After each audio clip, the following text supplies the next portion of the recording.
Hello बच्चों, how are you? I think आप घर में अच्छे होंगे। हम आपका बहुत ज़्यादा टाइम नहीं खराब करेंगे, वक्त नहीं खराब करेंगे, सीधे टॉपिक पर आते हैं। इसके पहले हमारे 2 वीडियो कैटलिस्ट यानी कैटालिसिस के 2 वीडियो बन चुके हैं। ये तीसरा वीडियो है। इसके पहले वाले वीडियो में हमने कैटलिस्ट यानी उत्प्रेरक के जो प्रॉपर्टी होती है, गुण, उनके बारे में बताया था। आज हम उत्प्रेरण के सिद्धांत यानी प्रिंसिपल ऑफ कैटालिसिस बताएंगे। यानी उत्प्रेरण यानी उत्प्रेरक कैटलिस्ट किस सिद्धांत पर किस तरह से वर्क करता है। तो इसके लिए जनरली 2 सिद्धांत है। एक माध्यमिक यौगिक सिद्धांत, इंटरमीडिएट कंपाउंड थ्योरी, और दूसरा है अधिशोषण सिद्धांत, एड्सॉर्प्शन थ्योरी। तो हम एक एक करके इसको आपको समझाते हैं, है ना। तो ध्यान से देखिए वीडियो, लाइक और शेयर जरूर करिए, सब्सक्राइब भी कीजिए।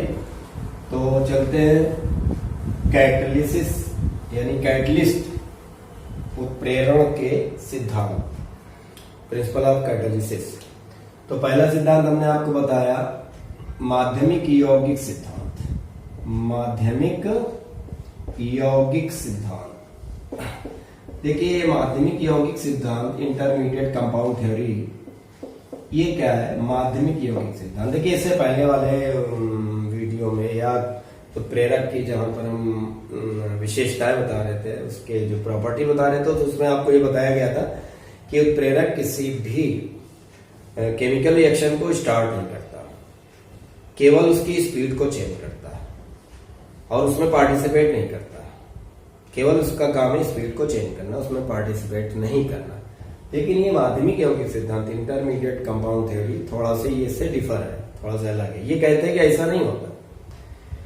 उत्प्रेरक जो है वो क्रिया करता है अभिकारकों से, रिएक्टेंट से क्रिया करता है, और जब फाइनल प्रोडक्ट बन जाता है, अंतिम उत्पाद बन जाता है, तो जो उत्प्रेरक होता है वो अपने आप ज्यों का त्यों जैसा था वैसा अलग हो जाता है।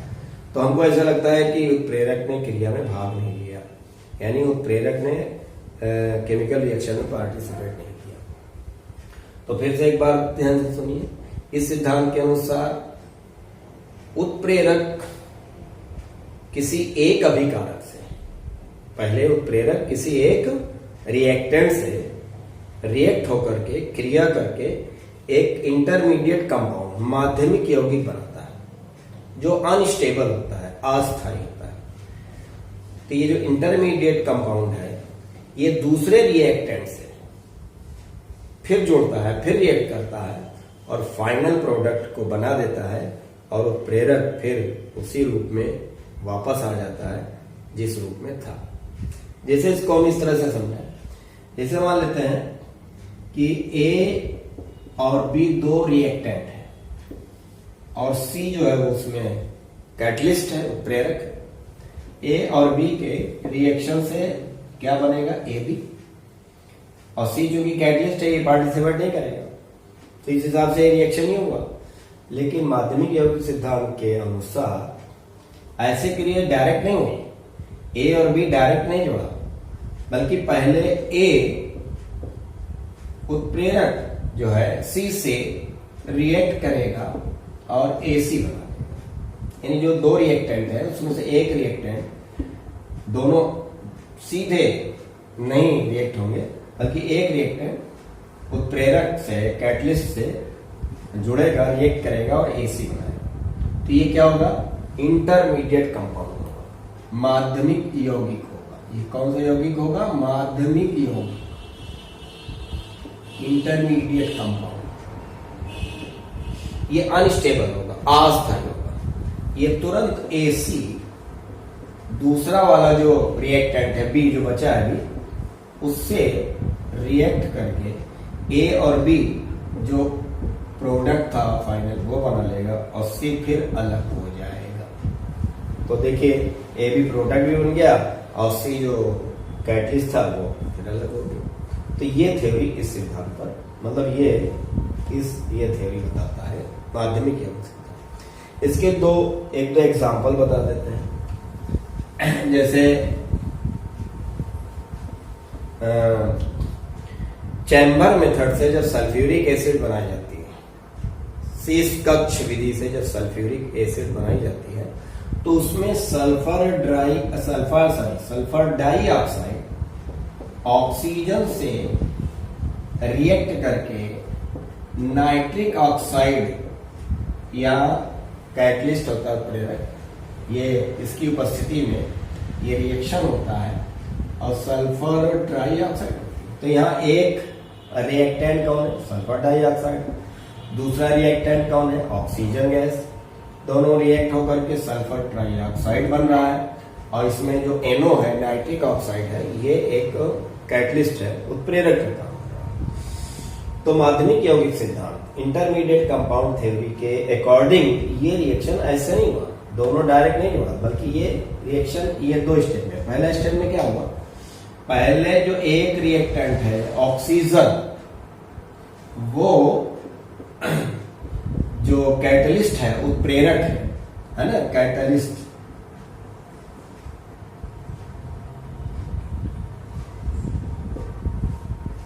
कैटलिस्ट है, उत्प्रेरक, ये उत्प्रेरक है, ये एक रिएक्टेंट है, उससे जोड़ेगा और NO2 बना देगा। NO जो उत्प्रेरक है वो एक रिएक्टेंट ऑक्सीजन से रिएक्ट होकर के NO2 बना लेगा।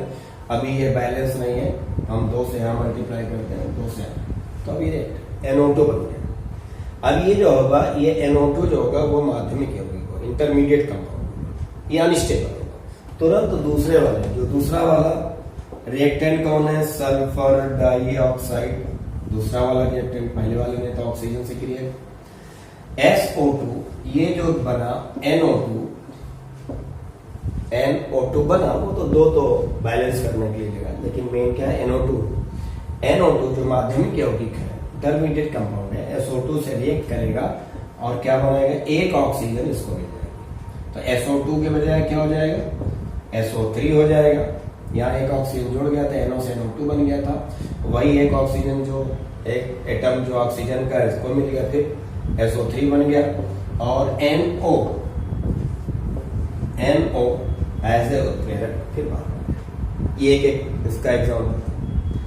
वीडियो पॉज करके ये एग्जाम्पल लिखते रहिए, देखते रहिए और परिभाषा भी देखते रहिए। दूसरा एक और एग्जाम्पल हम बता देते हैं। एथिल अल्कोहल से जब ईथर बनता है, एथिल अल्कोहल से जब ईथर बनता है, एथिल अल्कोहल का फॉर्मेशन, एथिल अल्कोहल C2H5OH, फिर C2H5OH, एथिल अल्कोहल के 2 molecule, concentrate H2SO4, concentrate H2SO4, सांद्र H2SO4। यहां पर ये कैटलिस्ट का, प्रेरक का वर्क कर रहा है। तो ये दोनों देखिए, इसमें से एक OH, ये OH और इसका H, यानी वाटर का मॉलिक्यूल अलग हो गया, H2O, OH और H, H2O बन गया। अब क्या बचा? C2H5O और C2H5O, C2H5 डाइएथिल ईथर, या जनरली सिर्फ ईथर कह सकते हैं। तो एथेनॉल के 2 मॉलिक्यूल्स H2SO4 के उपस्थिति में ये रिएक्शन हुआ। अभी डायरेक्ट नहीं हुआ, यहाँ पर 2 रिएक्टेंट। तो ये क्रिया कैसे हुई, रिएक्शंस कैसे होती? पहले C2H5OH, इंटरमीडिएट कंपाउंड थ्योरी के अकॉर्डिंग ये रिएक्शन इस तरह से हुआ। C2H5OH एक रिएक्टेंट H2SO4 जो उत्प्रेरक है उससे जुड़ेगा, इससे रिएक्शन करेगा, तो HSO4 बनेगा। देखो यहां से एक H एटम निकलेगा और OH, यहां से एक H एक OH, तो बन जाएगा H2, वाटर बन गया, जो वाटर यहां बन रहा। अब OH निकल गया, यहां से H निकल गया, तो HSO4 इससे जुड़ जाएगा, C2H5HSO4, HSO4 इससे जुड़ जाएगा। इसका एक H OH मिलके क्या बन जाएगा? वाटर मॉलिक्यूल, है ना, एथिल हाइड्रोजन सल्फेट, इसको हम क्या कहेंगे, एथिल हाइड्रोजन सल्फेट। ये इंटरमीडिएट कंपाउंड है। ये क्या है, इंटरमीडिएट, माध्यमिक यौगिक है, माध्यमिक यौगिक है, माध्यमिक यौगिक, इंटरमीडिएट कंपाउंड। अब ये intermediate compound ethyl hydrogen sulphate C2H5HSO4, ये दूसरा वाला रिएक्टेंट जो बचा वो भी एथेनॉल है, C2H5OH, इससे रिएक्ट करेगा, HSO4 निकल जाएगा, यहां से HSO4 और यहां से HSO4 और H ये जुड़ जाएगा तो फिर H2SO4 बन जाएगा, सल्फ्यूरिक एसिड फिर बन गया। अब यहां पर देखो C2H5 साथ में O, तो क्या बन जाएगा, C2H5O, C2H5 डाइएथिल ईथर या ईथर, एथॉक्सी एथेन भी IUPAC में कह सकते हैं। तो HSO4 H से रिएक्ट होकर के H2SO4 बना लिया, क्लियर, C2H5O, C2H5O, C2H5। तो आपने देखा एक ये इंटरमीडिएट कंपाउंड थ्योरी के बेस पर ये आपके एग्जांपल है, दो एग्जांपल है। तो माध्यमिक यौगिक सिद्धांत क्या कहता है कि ये कहता है कि उत्प्रेरक पहले एक रिएक्टेंट से रिएक्ट करता है, जोड़ता है, और एक इंटरमीडिएट कंपाउंड बीच का एक यौगिक बनाता है जो अनस्टेबल होता है, अस्थायी होता है। ये अस्थायी यौगिक जो होता है वो दूसरे रिएक्टेंट, दूसरे अभिकारक से जोड़ करके फाइनल प्रोडक्ट बना देता है और उत्प्रेरक फिर उसी तरह से वापस अपने पहले वाले फॉर्म में आ जाता है और ये रिएक्शन होता रहता है। तो ये था माध्यमिक यौगिक सिद्धांत। दूसरा वाला जो सिद्धांत है अधिशोषण सिद्धांत, अधिशोषण सिद्धांत। देखिए अधिशोषण सिद्धांत क्या कहता है, एड्सॉर्प्शन थ्योरी, अधिशोषण सिद्धांत, अधिशोषण सिद्धांत, एड्सॉर्प्शन। देखिए ये ओनली सॉलिड उत्प्रेरक, सॉलिड जो कैटलिस्ट है, मतलब ठोस उत्प्रेरक पर ही ये सिद्धांत लागू होता है। जनरली देखा जाए तो ठोस उत्प्रेरक बहुत ज्यादा भी होते हैं, काफी रिएक्शंस में भी ये होते हैं।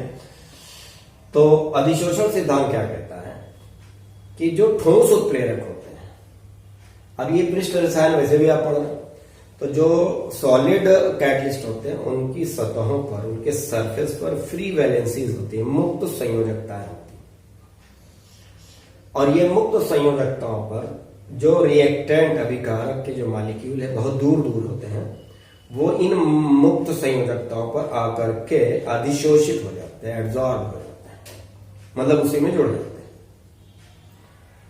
जो अभिकारक के अणु मॉलिक्यूल ऑफ रिएक्टेंट दूर दूर थे, वो सॉलिड जो प्रेरक है उसके मुक्त संयोजकताओं पर आकर के अधिशोषित हो गए। अधिशोषित होने के वजह से वो पास आ जाते हैं, एक्टिवेटेड कॉम्प्लेक्स बना लेते हैं, पास आकर के एक्टिवेटेड कॉम्प्लेक्स यानी सक्रियत संकर बना लेते हैं। सक्रिय संकर एक ऐसे कंपाउंड होते हैं जिनकी एनर्जी बहुत ज्यादा होती है, जिनकी पोटेंशियल एनर्जी बहुत ज्यादा होती है, करीब करीब आ जाने की वजह से उनकी एनर्जी बहुत ज्यादा हो जाती है। तो हमको मालूम है कि जिसकी एनर्जी ज्यादा होगी उसकी स्टेबिलिटी कम होगी, तो स्टेबिलिटी कम होने की वजह से, एनर्जी ज्यादा होने की वजह से वो तुरंत अपने को स्टेबल करने के लिए, अस्थायित्व बनाने के लिए तुरंत कंपाउंड बना लेते हैं, यौगिक बना लेते हैं, प्रोडक्ट बना करके वो उत्प्रेरक की सतह को छोड़ देते हैं, और उत्प्रेरक की जो सतह है, सरफेस है, वो फिर फ्री हो जाती है, फिर दूसरे रिएक्टेंट अणुओं को अपने पर एब्जॉर्ब करती है। फिर जब पास आ जाते हैं, उनकी जगह पर फ्री संयोजकताओं पर, फ्री वैलेंसीज पर जो रिएक्टेंट के मॉलिक्यूल है आकर के बैठ जाते हैं, जुड़ जाते हैं उससे, फिर उनके मॉलिक्यूल पास आ जाते हैं, फिर एक्टिवेटेड कॉम्प्लेक्स बन जाता है। पास आने की वजह से उनके बीच सक्रिय संकर होता है, जिसकी एनर्जी ज्यादा होती है, तो अपनी एनर्जी को कम करने के लिए फिर वो प्रोडक्ट बना लेते हैं। फिर वो जैसे ही प्रोडक्ट बनता है वो प्रेरक के सरफेस को फिर छोड़ देते हैं, तो यही प्रोसेस चलता रहता है और रिएक्शन की स्पीड बढ़ती रहती है। ये सिद्धांत है। फिर से एक बार इसको आप समझ लीजिए कि ये आप कैसे लिखोगे, ये सिद्धांत केवल ठोस उत्प्रेरकों पर लागू होता है। ठोस उत्प्रेरकों पर मुक्त संयोजकताएं होती हैं। इन मुक्त संयोजकताओं पर अभिकारक के अणु जो दूर दूर होते हैं आकर के जुड़ जाते हैं, उनसे रिएक्ट हो जाते हैं। अभिकारक के अणु बहुत पास पास आ जाते हैं। पास पास आने की वजह से एक्टिवेटेड कॉम्प्लेक्स बन जाता है, सक्रिय संकर बन जाता है। सक्रिय संकर ऐसे कंपाउंड होते हैं जिनकी एनर्जी बहुत ज्यादा होती है। एनर्जी ज्यादा होने की वजह से वो स्टेबिलिटी उनकी कम हो जाती है। अपने को स्टेबल करने के लिए वो प्रोडक्ट में चेंज हो जाते हैं और उत्प्रेरक की सतह को छोड़ देते हैं, उत्प्रेरक के सरफेस को छोड़ देते हैं। उत्प्रेरक का सरफेस फिर फ्री हो जाता है, फिर दूसरे रिएक्टेंट के मॉलिक्यूल आकर के इस पर जुड़ते हैं। तो यही प्रोसेस चलता रहता है और स्पीड, रिएक्शन की स्पीड बढ़ने लग जाती है, बढ़ने लग जाती है। तो ये अधिशोषण सिद्धांत था। इसमें थ्योरी ज्यादा है, मतलब लिखने वाली ज्यादा है। देखिए, जो सॉलिड कैटलिस्ट है, ठोस उत्प्रेरक, इसके बारे में थोड़ा समझ लीजिए कि सॉलिड उत्प्रेरक जैसे कहा जाता है कि जो ठोस उत्प्रेरक है अगर उसको चूर्ण बना करके यूज किया जाए, चूर्ण बना करके उसका चूरा कर लिया जाए, तो उसको छोटे छोटे खंडों में तोड़ लिया जाए तो वो ज्यादा एक्टिव हो जाता है। यानी उत्प्रेरक के दृष्टिकोण से वो ज्यादा क्रियाशील हो जाता है, यानी उसकी पावर और बढ़ जाती है। ऐसा क्यों? देखिए, सॉलिड के जो एटम होते हैं वो अपने नियर बाई एटम से जुड़े होते हैं सहसंयोजी बंधों के। जैसे निकिल की हम बात करते हैं, निकिल उत्प्रेरक एक बहुत ही फेमिलियर है, बहुत ज्यादा यूज भी किया जाता है निकिल उत्प्रेरक। निकिल का जैसे एक एटम है निकिल, तो इसकी जो संयोजकता होती है वैलेंसी 4 होती है, यानी इसमें 4 इलेक्ट्रॉन होते हैं आउटर मोस्ट आर्बिट। तो ये 4 संयोजकताओं से एक एटम अगल बगल 4 और निकिल एटम से जुड़ा रहता है। अब ये इसने एक का मतलब साझा किया, शेयरिंग की। अब इसके क्या बचे? 3 बचे। इसके भी क्या बचे? 3 बचे। इसके भी क्या बचे? 3 बचे। तो यहां पर आकर के फिर एक निकिल जोड़ जाता है इधर से इधर से, तो इसके क्या बचे? 3, 2 बचे। अब यहां पर एक निकिल है, इससे जुड़ा है, तो इन दोनों के बीच में एक जुड़ जाता है। अब यहां पर देखिए निकिल हो गया, ये जुड़ गया तो इसका भी 4 बच गया, इसका ये देखिए ये निकिल, यहां पर भी निकिल हो जाता है, ये से जुड़ गया तो इसका ये 3 बच गया। तो अब ये देखिए ये निकिल की 4, 1 2 3 4, 1 2 3 4, सबकी 4 वैलेंस है। अब आप देखिए जैसे ये बीच वाला निकिल एटम है, इसकी कोई भी वैलेंसी फ्री नहीं है, चारों इलेक्ट्रॉन शेयर्ड है अगल बगल के एटम से। लेकिन आप देख रहे हैं किनारे जो एटम है इसकी 2 वैलेंसी फ्री है, इसकी 1 वैलेंसी फ्री है, इसकी 2 है, इसकी 2 है, इसकी 2 है, इसकी 1, इसकी 2 वैलेंसी फ्री है, इसकी 3 वैलेंसी शेयर्ड है, 1 2 3 1। तो इस तरह से जो हम देखते हैं कि जो सॉलिड कैटलिस्ट होते हैं उनका जो सरफेस होता है, मतलब सॉलिड जो उत्प्रेरक होते हैं वो पूरा सॉलिड उत्प्रेरक क्रिया के दृष्टिकोण से, उत्प्रेरक के दृष्टिकोण से एक्टिव नहीं होता। केवल किनारे या क्रैकिंग, दरार कहीं हो तो इनके किनारों पर, यहाँ जहां फ्री संयोजकता होती है वहां पर ये ला करके रिएक्टेंट के अणुओं को जोड़ते हैं। तो ऐसे इन्हीं को हम फ्री वैलेंसी कहते हैं, मुक्त संयोजकता, यहीं पर आकर के जुड़ते हैं रिएक्टेंट के अणु। अब इसी को अगर हम छोटे छोटे तोड़ दें तो एटम अलग अलग हो जाएंगे। सीधी सी बात है, जब हम इनको छोटे छोटे खंड में तोड़ेंगे तो ये बिखरेंगे, इनकी संयोजकता और ज्यादा हो जाएंगी, एटम अलग अलग हो जाएंगे, है ना। मतलब एटम से जो इनके जो छोटे खंड हो जाएंगे, तो कहने का मतलब ये हुआ कि जो फ्री वैलेंसी है वो ज्यादा बढ़ जाएगी। तो फ्री वैलेंसी ज्यादा बढ़ जाएगी तो ये ज्यादा एक्टिव हो जाएंगे एज ए कैटलिस्ट। तो इस तरह से ये इन्हीं को सक्रिय केंद्र कहते हैं, एक्टिव सेंटर कहते हैं। तो सक्रिय केंद्र क्या है? ये ये सक्रिय केंद्र, ये सक्रिय केंद्र, ये सक्रिय केंद्र, ये सक्रिय केंद्र, एक्टिव सेंटर है। यहां पर ज्यादा जुड़े, ये यहां पर कोई भी सक्रिय केंद्र। अब यहां पर कोई दरार कर दिया जाए, क्रैक कर दिया जाए, तो ये देखिए क्रैक कर दिया, यहां से एटम निकल गया, तो देखिए 1 2 3 पहले से फ्री हो गए। तो ये क्रैक्स जो है, दरार है, ये भी एक्टिव सेंटर का काम करती है। तो ये आपने देखा अधिशोषण सिद्धांत, ये सॉलिड कैटलिस्ट पर लागू होता है। देखिए अब सॉलिड जो ठोस उत्प्रेरक हैं उनका एक, उनके सॉलिड, स्पेशली जो सॉलिड कैटलिस्ट है उनका गुण देखते हैं, उनके मतलब प्रमुख लक्षण क्या है, उनके कैरेक्टरिस्टिक क्या है। देखिए ठोस उत्प्रेरकों के मुख्य लक्षण,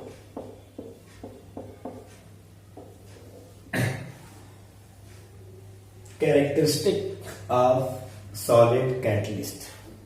देखिए इसके स्पेशली 2 होता है, एक होती है सक्रियता, एक्टिविटी।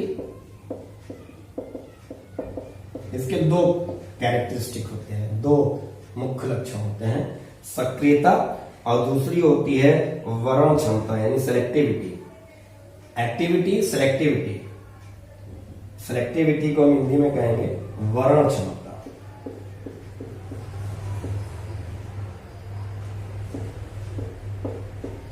सेलेक्टिविटी,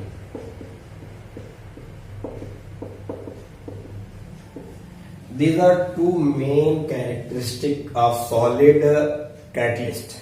सॉलिड कैटलिस्ट देखो, एक्टिविटी यानी सक्रियता, वरण क्षमता। अब इसको समझ लीजिए, सेलेक्टिविटी स्पेशली किसके लिए, सॉलिड उत्प्रेरकों के। देखिए सक्रियता क्या है, देखिए सक्रियता किसी ठोस उत्प्रेरक की सक्रियता इस बात से मेजर की जाती है कि वो किसी रासायनिक यानी केमिकल रिएक्शन की स्पीड को बढ़ाए, यानी कितना बढ़ा सकता है। यानी कुछ ऐसे भी सॉलिड कैटलिस्ट हैं जिनकी सक्रियता यानी एक्टिविटी 10 गुना हो सकती है, 10 गुना, यानी स्पीड ऑफ रिएक्शन वो 10 गुना बढ़ा सकता है।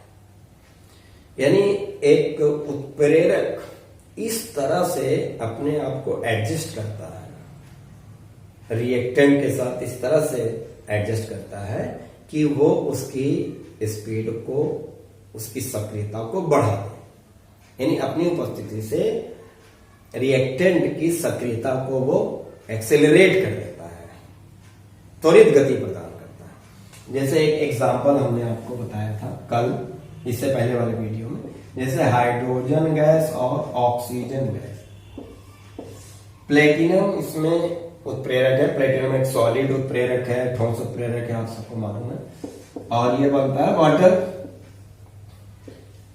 लेकिन अगर प्लेटिनम ना डाला जाए तो ऑक्सीजन और हाइड्रोजन के जो रिएक्टेंट है, मॉलिक्यूल्स हैं, उनकी सक्रियता एकदम 0 होती है, उनमें कोई एक्टिविटी होती ही नहीं है, मतलब वो क्रिया करते ही नहीं, यानी बिना उत्प्रेरक के नो रिएक्शन, यानी कोई वाटर नहीं मिलेगा, नो रिएक्शन, रिएक्शन होगा ही, मतलब निष्क्रिय रहते हैं।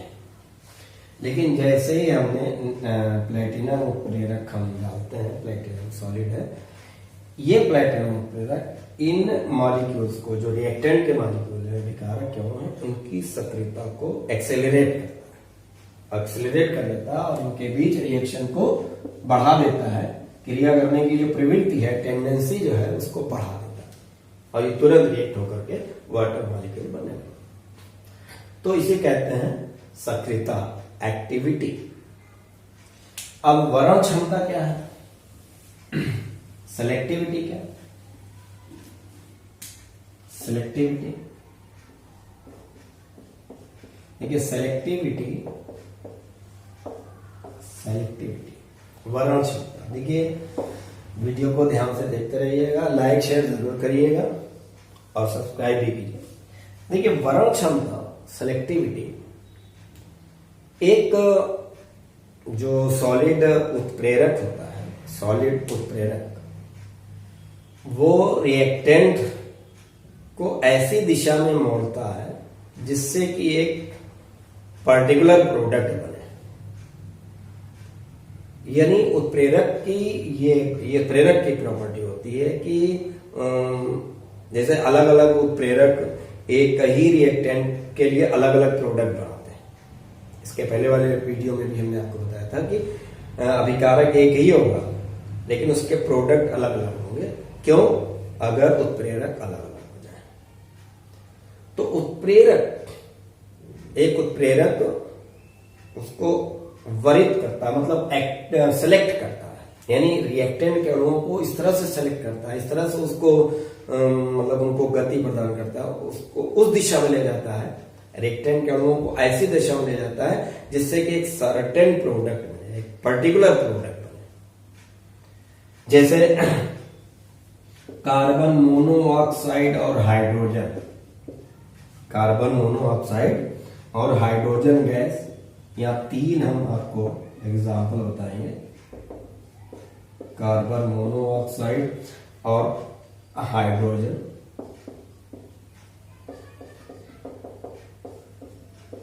कार्बन मोनोऑक्साइड और हाइड्रोजन।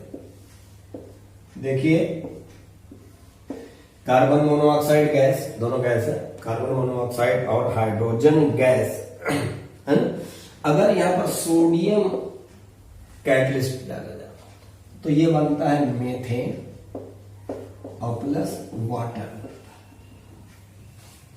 मेथेन बनेगा, CH4 और वाटर बन जाएगा। सोडियम अगर कार्बन मोनोऑक्साइड और हाइड्रोजन गैस, अगर ये reaction chromium zinc plus Cr2O3 ये उत्प्रेरक के उपस्थिति में हो तो ये बन जाता है एल्कोहल, CH3OH। क्या बन जाता है? एल्कोहल बन जाता है। और अगर यही रिएक्शन कॉपर के उत्प्रेरक की उपस्थिति में हो तो फॉर्मेल्डिहाइड बन जाता है। क्या बन जाता है? फॉर्मेल्डिहाइड बन जाता है। देखिए, आपने देखा कि रिएक्टेंट एक ही है, कार्बन मोनोऑक्साइड हाइड्रोजन, कार्बन मोनोहाइड्रोजन तीनों में है, लेकिन तीनों का प्रोडक्ट अलग अलग है। क्यों? उत्प्रेरक। तो इसी कहते हैं उत्प्रेरक की सिलेक्टिविटी, वर्ण क्षमता। एक उत्प्रेरक अभिकारक के अणुओं को ऐसी दिशा में ले जाता है, उसको ऐसी दिशा में सेट करता है जिससे कि एक सिलेक्टिव, एक सर्टेन प्रोडक्ट, इसी कहते हैं वर्ण क्षमता। जैसे पहले में आपने देखा मेथेन और हाइड्रोजन, दूसरे में आपने देखा मेथिल एल्कोहल बना, मेथेनॉल बन गया, और तीसरे में आपने देखा फॉर्मएल्डिहाइड। तो सेलेक्टिविटी इसी को कहते हैं। ये था आपका उत्प्रेरण के सिद्धांत। अब इसके बाद एंजाइम उत्प्रेरक। एंजाइम उत्प्रेरक, एंजाइम कैटलिस्ट क्या है? देखिए, ये बायोकेमिकल रिएक्शन में काम आने वाले एंजाइम कैटलिस्ट होते हैं। बायोकेमिकल रिएक्शन मतलब जो लिविंग सेल है शरीर के अंदर, ह्यूमन बॉडी या किसी की बॉडी के अंदर, शरीर के अंदर जीवित कोशिकाओं, लिविंग सेल्स के बीच में जो तमाम तरह के रिएक्शंस होते हैं उनको प्रेरित करने के लिए, बायोकेमिकल रिएक्शन को प्रेरित करने के लिए एंजाइम उत्प्रेरक का यूज होता है। और इनका जो फॉर्मेशन होता है वो केवल लिविंग सेल में होता है, यानी इसको हम किसी लैब वगैरह में इसका फॉर्मेशन नहीं कर सकते। ये केवल एक लिविंग सेल, जीवित कोशिका में ही इनका फॉर्मेशन होगा। और जीवितों के अंदर, लिविंग के अंदर जो केमिकल रिएक्शंस होते हैं, पाचन वगैरह, श्वसन है, इनको, भोजन का पाचन वगैरह, उसको प्रेरित करते हैं एंजाइम कैटलिस्ट। अब एंजाइम कैटलिस्ट होते क्या है? देखिए, प्रोटीन का नाम आपने सुना होगा। तो एंजाइम कैटलिस्ट जो होते हैं वो एक्चुअल में प्रोटीन होते हैं। ये नॉन लिविंग होते हैं और वो ये बहुत हाईली मॉलिक्यूल यानी बहुत उच्च अणुभार वाले नाइट्रोजन युक्त कार्बनिक यौगिक होते हैं। उच्च अणुभार वाले नाइट्रोजन युक्त कार्बनिक यौगिकों को ही एंजाइम उत्प्रेरक कहते हैं, जिन्हें हम प्रोटीन भी कहते हैं। ये नॉन लिविंग होते हैं और ये जीवित कोशिकाओं के बीच में ही, जीवित कोशिका के अंदर ही इनका संश्लेषण होता है और जीवितों के अंदर जो बायोकेमिकल रिएक्शंस होते हैं उन्हीं को प्रेरित करते हैं। और ये अब जैसे ये है, एक एग्जांपल देख लीजिए। जैसे स्टार्च है C6H10O5 का रिएक्ट है। स्टार्च का जल अपघटन यानी हाइड्रोलिसिस। तो स्टार्च का जब जल अपघटन किया जाता है तो इसमें डायस्टेस एंजाइम यूज होती है और हमको क्या मिलता है C12H22O11 माल्टोज शर्करा यानी माल्टोज शुगर मिलती है। अब यही माल्टोज शुगर का फिर जब जल अपघटन कराएंगे तो इसके लिए जैसे यहाँ डायस्टेस एंजाइम का यूज हुआ था तो यहाँ किसका होगा, माल्टेज का यूज, माल्टेज एंजाइम का यूज होगा। और ये माल्टेज एंजाइम इसको किसमें तोड़ेगा, ग्लूकोज के 2 मॉलिक्यूल में। ये एंजाइम है